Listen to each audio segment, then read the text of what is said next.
everybody, happy Sunday. I hope that wherever you are and whatever you are doing, you are having a phenomenal weekend. Here at the house, the weather is just about to take a turn for the worse and it's about to get a lot colder. We've got rain coming over the next few days. I'm actually recording this like nearly a full week ahead of when it's scheduled to go out, but that's because it's going to rain and I'd rather stand outside here on a nice sunny afternoon than stand out here when it's wet and horrible. That said, I would be able to then avoid the stink bugs. Yesterday it got super warm and being out here at the end of the day wasn't very pleasant at all because of the incredible number of stink bugs and shield bugs and other flying insects that was swarming all over this region. I lost track of how many stink bugs there were on the side of the house. You probably can't see it right now, but the whole side of this house still has got many, many, many stink bugs on. The other side of the house was literally plastered in them, and we counted somewhere in the region of, I think 18 or 19 that snuck into the house via our stove vent. You can see one right there, look. That is a stink bug right there, doing stink bug things. And there are plenty, I'm sure, over here on the chicken coop as well. If I pull this door, there's probably some hiding somewhere. There's one right there, look. There's one up on that hinge and one down on that hinge. And there's one there and there's one there. And I'm sure they are all over here. They get in everywhere. I bet if I open this, there's one on the bottom. Oh, there's one flown off. There was a couple flew off when I opened it. So they just get absolutely everywhere. And today, they're not very high in number. They're all snuggled away somewhere, but it can be very unpleasant to be outside, especially if you want to try and do any kind of exercise like running or riding a bike. Just don't. If you live in the Pacific Northwest right now, just don't. But the weather has been really rather kind for everything in the greenhouse. We had a bit of an issue yesterday. Charlie got in here and then decided to evade capture, and so he tore around in here and he did create quite a lot of mayhem, which is why my tomatoes are looking a little dishevelled. But you know what? It's very humid in here still.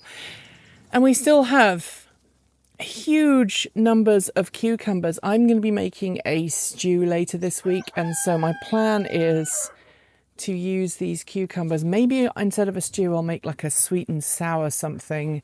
And I will use some of those up. The cucumbers are still growing. The tomatoes are still growing and ripening off. As you can see, if I move some of these sticks away, we've still got huge numbers of lovely fresh green tomatoes. And I think either this weekend or next weekend, here we go, this is where Charlie got in and created havoc yesterday. He did not want to come out and I had to chase him out and he was making all kinds of noises. Anybody would think I was murdering a chicken. I promise I wasn't. But we've got, you know, some end of season dishevelment happening here. Some of the plants are starting to die off and we need to pull those out when that happens. But look, still so many green tomatoes. So maybe green tomato chutney, something like that, or fried green tomatoes, maybe something to make things last a little bit longer.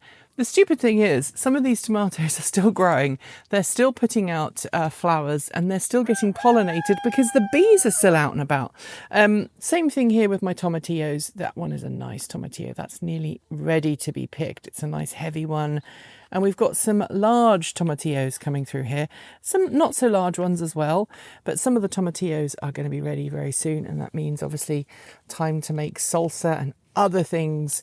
For those who don't know, the tomatillos are very good in Mexican food. So lots going on still in the greenhouse. We are still watering it automatically using an automatic watering system. And we're doing the same back here in the back part of the garden. We've stopped watering the front of the garden. We've kind of taken all the hoses up and got rid of those for this season. The pumpkins are still doing great, which is why I'm still watering back here. Look, we're still growing pumpkins. We're still growing butternut squashes. I don't think this one is going to make it to the end of autumn and be a sensible size, but I can't complain. As I say again and again and again, things have just been really good this year in terms of growing. The zucchinis, you've got 1, 2 down there. I actually had the giant zucchini courgette marrow, call it what you will, the other day, and it was super tasty. I had what we call mock duck, which you make some carrots, some onions. I used like some fake meat. Mash it all together, stuff it inside the marrow and bake it. It is wonderful. Over here, we have, this was Ashley's coop. So I basically cleaned out Ashley's coop, and what was inside her coop has been spread on this particular garden point here. I'm going to let it sit on the outside for a bit, let it rot down, and then I will be putting some fresh soil on top and hopefully creating a really healthy, nutrient-rich soil for the start of planting next year. The same thing needs to be done for some of these other places, but I haven't done it yet. As you can see, the raspberries are now very much in their dormant sleeping mode. I need to decide what I'm going to do with these strawberries. These are the OG strawberries from the first year that I planted them. So if you have any thoughts as to what I can do with them and where I should put them, I would love to know in the down below. But yes, as you can see, raspberries are all sleeping for the winter. I'll probably put some straw on here just to help them stay nice and warm and encourage, you know, some good healthy bacteria in the soil. Over here, I haven't done much with what was the carrot, and what else was in here? The carrots and the onions. I haven't done anything here with that, but I think probably next year, this is probably where I'm going to put some corn, and I'll have some corn and some beans and some other stuff. And then probably in one of the middle ones, probably this one, I will, when these guys are done, the watermelons and the sprouts are done, I'll put some garlic in. And if there isn't enough time to do that, then I'll just put the garlic in this one here with the remnants of the corn and the beans and the pumpkins. They didn't grow so well in that one last year. So we'll see. We'll see what happens. But this one is probably still going to carry on growing for a while. I don't want to rip it up. Obviously, you don't have to put garlic in until like the middle of December. You're supposed to put garlic in on the shortest day and harvest it on the longest day. I've never succeeded in doing that, but maybe I will. But anyway, as you can see, Ashley has been cleaned out. She's doing very well. And just in case you're not aware, we've still got flowers coming on our courgettes and zucchinis. I don't expect any more fruit, any more vegetables coming off here. But look, still happily making flowers. This was, I think, without a shadow of a doubt, one of the best things I did this year, making that a place to go. And then here, well, the chickens are on strike because they're all molting, every single one of them, even my rooster. And the last egg we got was from Ashley, believe it or not. She had started to molt, and then she decided to stop molting, and then she laid an egg. I forgot there's a new latch up here that my wife put on last week because the door was broken. But as you can see, I put some fresh bedding in here to get them ready for the winter weather. And this is hemp. This is just hemp bales. They actually are really, really good with moisture control. They don't absorb moisture and turn all mushy like straw does. But as you can see, that's just the floor of the coop underneath. And we use the deep bedding method. So for the next few months, we just, every few weeks, we'll add some fresh bedding and just build it up. And then in the spring, we will take all of the bedding out and put some fresh bedding in. But all of the chickens are on strike. None of them are laying. And so that means I'm having to go to the store and buy eggs. And two things. One, store-bought eggs don't taste as good as the actual eggs that have been laid here. And two, our nesting boxes are very, very sad. You'll also note we have some new hinges because the old hinges are completely rusted up. And so my wonderful wife helped put some new hinges on this weekend. And so now I'm ready for winter with the chickens. The chickens are ready for winter. They will probably start laying again in about 3 weeks. I think it's probably been about 7 weeks since they started, 5, 6, 7 weeks. So hopefully anytime soon they will start to lay. Molting can take anything from 4 to 12 weeks, depending on the bird. And I fully expect mine to be on the longer end of that because they're older birds.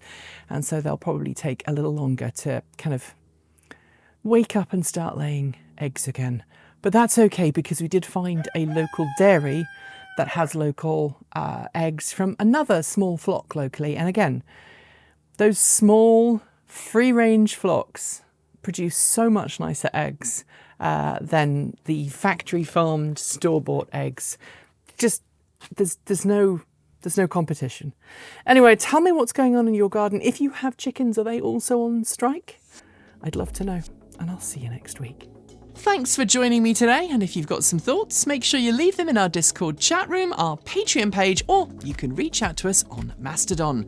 Thanks to the amazing list of people scrolling by on your screen right now. They are some of the more than 1,500 people who help fund this channel through Patreon and YouTube, covering our bills, paying our team, and making sure that we can remain 100% independent. If you'd like to join them and see your name listed here, just follow the links below. There are a range of different tiers that you can sign up for from as little as $1 a month, or if you pay yearly, just over $10 a year.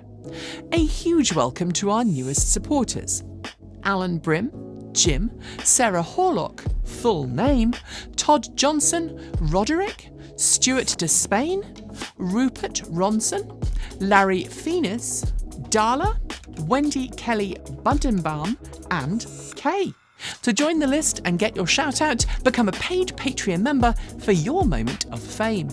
If you'd like to support us with a one-off donation, you'll also find links below to make Ko-fi and Bitcoin donations, and we even have a good old-fashioned PO box you can reach us at, address also linked below.